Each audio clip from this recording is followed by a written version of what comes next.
ఏపీలో ఎన్నికల ప్రచార సమరం ముగిసింది. ఎండనక వాననక 2 నెలల పాటు విస్తృత ప్రచారం చేపట్టి అలసిపోయిన నేతలు వేసవి విడిది కోసం వెళ్తున్నారు. కొందరు కుటుంబాలతో సహా విదేశాలకు వెళ్తూ ఉండగా మరికొందరు దేశంలోని టూరిస్ట్ ప్రాంతాలకు తరలిపోతున్నారు. పోలింగ్కు కౌంటింగ్కు మధ్య ఎక్కువ సమయం ఉండడంతో కాస్త సేద తీరేందుకు టూరిస్ట్ స్పాట్లకు పోతున్నారు. సీఎం జగన్తో పాటు ప్రతిపక్ష నేత చంద్రబాబు, జనసేన అధినేత పవన్ కళ్యాణ్ పర్యాటక ప్రాంతాలకు వెళ్లనున్నారు.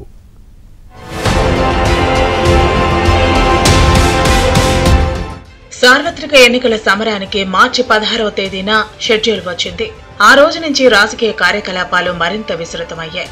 పలు పెరగని కార్యక్రమాలతో నేతలు తీవ్ర ఒత్తిడికి లోనయ్యారు.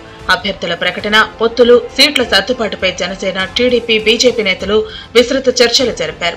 అప్పటికే టీడీపీ అధినేత చంద్రబాబు ప్రజాగళం పేరుతో సభలు నిర్వహించారు.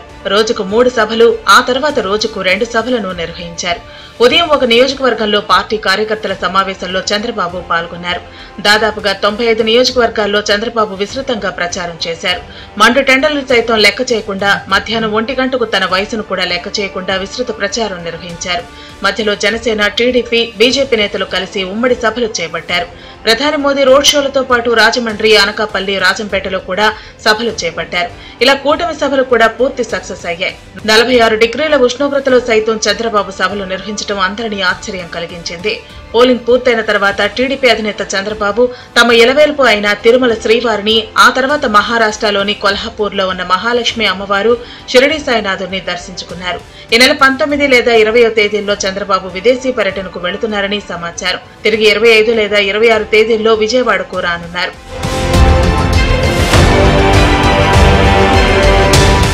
టీడీపీ జాతీయ ప్రధాన కార్యదర్శి నారా లోకేష్ కూడా కుటుంబ సభ్యులతో కలిసి విదేశీ పర్యటనకు వెళ్లినట్లు తెలిసింది. ఆయన ఈ నెల 29వ తేదీన తిరిగి రానున్నారు.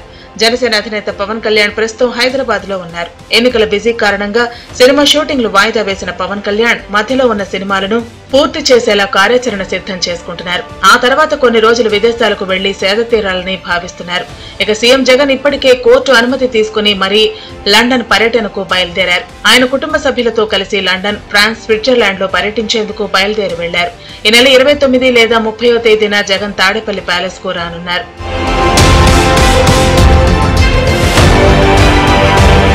పార్టీ అధినేతలతో పాటు ఎన్నికల్లో పోటీ చేసిన నేతలు అనేక మంది కుటుంబ సభ్యులతో కలిసి వేసవి విడిది కోసం టూరిస్టు స్పాట్లకు వెళ్లిపోయారు. జూన్ 4వ తేదీన కౌంటింగ్ ఉండటంతో 27, 28 తేదీలకు స్వస్థలాలకు వచ్చి కౌంటింగ్ ఏజెంట్లను, పార్టీ క్యాడర్ను సిద్ధం చేసుకోనున్నారు. జగన్ విదేశాలకు వెళుతుండటంతో ఆయన ఈలోపు పార్టీ పరిస్థితులను, రాజకీయ పరిణామాలను ఎప్పటికప్పుడు గమనించాలని సీనియర్ నేతలు అయిన పెద్దిరెడ్డి రామచంద్రారెడ్డి, బొత్స సత్యనారాయణ, గడికోట శ్రీకాంత్ రెడ్డిలకు అప్పగించారు. అదేవిధంగా టీడీపీ అధినేత చంద్రబాబు నాయుడు మే 27, 28 తేదీల్లో మహానాడును కూడా వాయిదా వేశారు. కౌంటింగ్ ముందు మహానాడు వద్దని చెప్పడంతో ఆయన అంగీకరించినట్లు తెలిసింది.